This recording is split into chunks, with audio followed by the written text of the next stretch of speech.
안녕하세요. 이번에는 저가형이 아닌 고급형 노트북 하나 들고 왔습니다. LG 그램 2020년형 모델이고 모델명은 15ZD90N-VX50K입니다. 아마 지금 기준으로 그램 중에서 제일 잘 팔리는 모델일 거예요.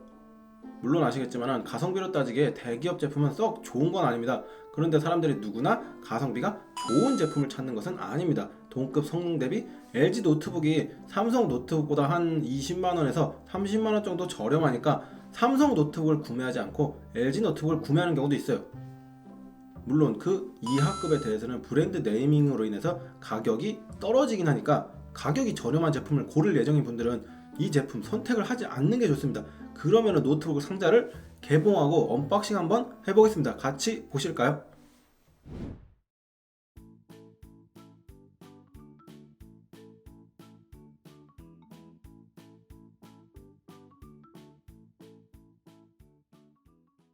노트북을 개봉하면 노트북 본체와 아답터 그리고 설명서가 하나, 둘, 세 개가 들어있고 키스킨이 들어있으며 제가 따로 주문한 노트북 잠금 장치와 USB 렌젠더가 들어있습니다. 이 모델은 예전에 제가 설명드린 HP 노트북과는 다르게 일반적인 잠금 장치가 들어가요. 무게가 낮아지고 잠금 장치 구멍이 줄어들어서 나노락이 들어갈 가능성도 있지만 아직까지는 그럴 가능성이 없어 보입니다.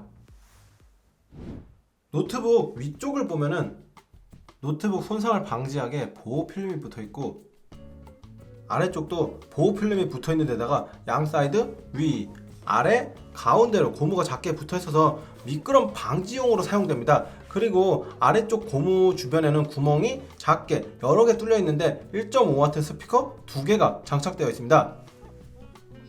무게는 공식적으로 1.12kg로 되어 있는데 무선 마우스를 사용하거나 램, 저장 장치를 추가하면 무게가 늘어날 가능성이 있습니다.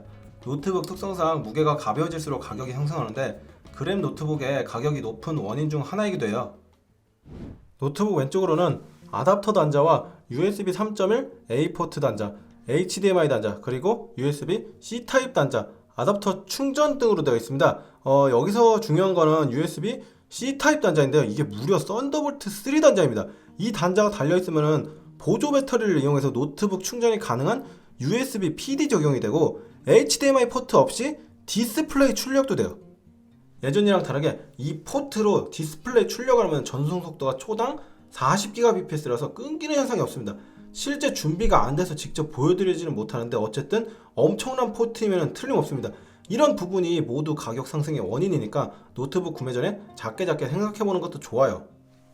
노트북 오른쪽을 보면 노트북 잠금 장치가 가능한 구멍이 하나가 있고 USB 3.1 포트 2개가 있어요. 아래쪽에는 입출력이 가능한 헤드셋 단자가 있고 마지막으로는 일반 SD카드가 아닌 UFS 메모리 카드 장착이 가능한 슬롯이 하나가 있는데 우리가 지금 사용하는 스마트폰 있잖아요. 여기에 UFS 메모리가 들어가요. 제 갤럭시 노트 8은 UFS 2.1 메모리가 들어가는데 최신형 휴대폰 갤럭시 S20에는 UFS 3.0 메모리가 들어갑니다.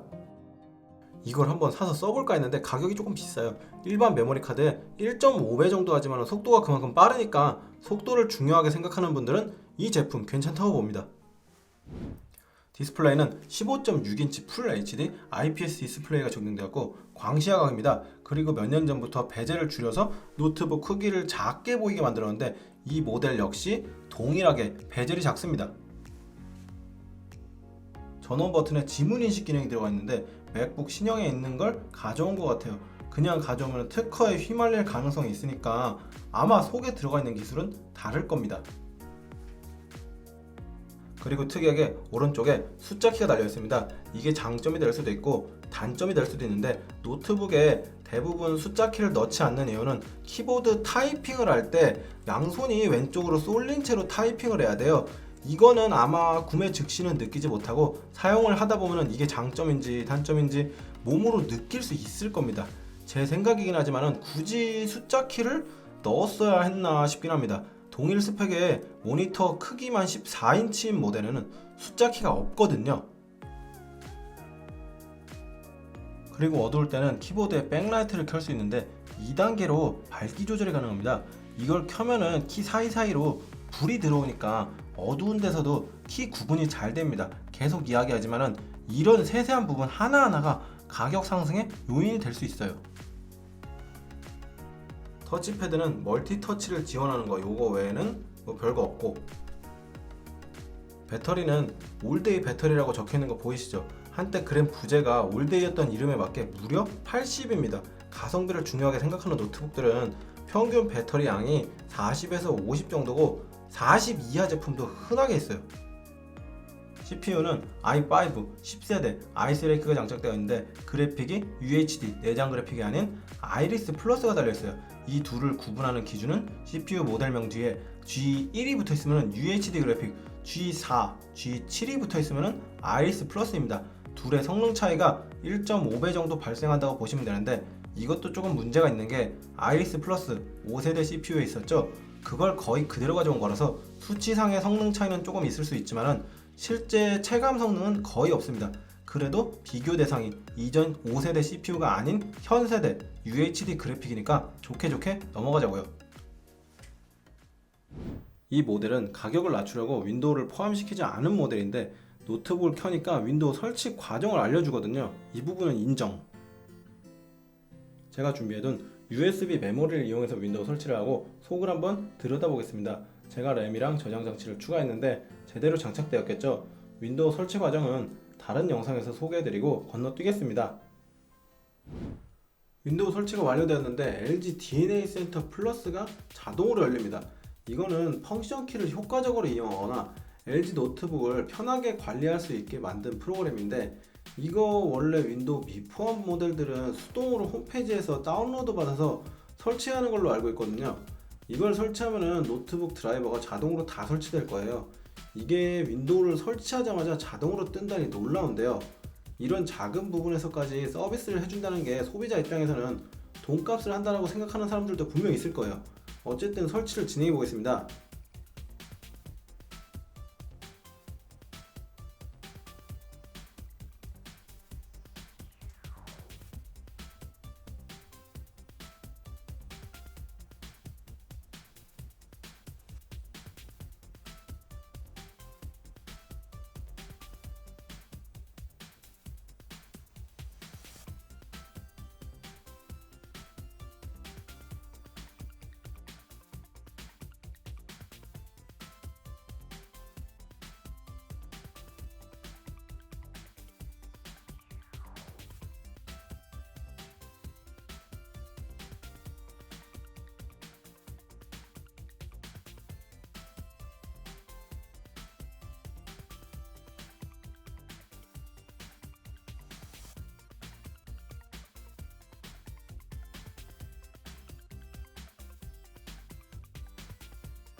드라이버 설치가 완료되었습니다. 여기까지 해야 윈도우 설치가 완료되었다고 보시면 됩니다. 사양을 보면은 램은 16기가, 용량은 250기가 두 개로 나눠져 있고 아이리스 플러스 그래픽이 보입니다. 기본 사양이 8기가 램에 256기가 저장 장치인데, 제가 노트북을 구매하는 최소 마지노선입니다. 이거는 제가 요거를 따로 이렇게 한 거라서 넘어가시고요. LG 노트북 그램 15ZD 90N-VX50K 간단하게 리뷰 한번 해봤습니다. 메이저 노트북이라 가격이 그렇게 낮진 않아요. 그런데 UFS, 썬더볼트, 배터리 용량, 지문 인식, 무게 등 여러 가지를 살펴보면 이걸 브랜드 인지도가 낮은 HP, 레노버 이런 브랜드에 다 집어넣었을 때 가격이 적어도 100만원대 이상으로 올라갈 것 같거든요. 물론 가성비를 중요하게 생각하면 이 기능 다 못 집어넣습니다. 모든 사람들이 이 노트북을 구매했다고 여기 적힌 기능들을 모두 사용할까요? 그래서 노트북을 구매할 때 무조건 가격만 저렴한 걸로 생각하지 마시고, 이런 기능들이 사용하면서 중요한 포인트가 될 수 있으니까 조금은 따져가면서 구매하는 게 좋을 거라고 봅니다. 영상에 모든 것을 설명드리지 못했을 수 있으니까 댓글로 궁금한 점 남겨주시면 아는 선에서는 답변 드리겠습니다.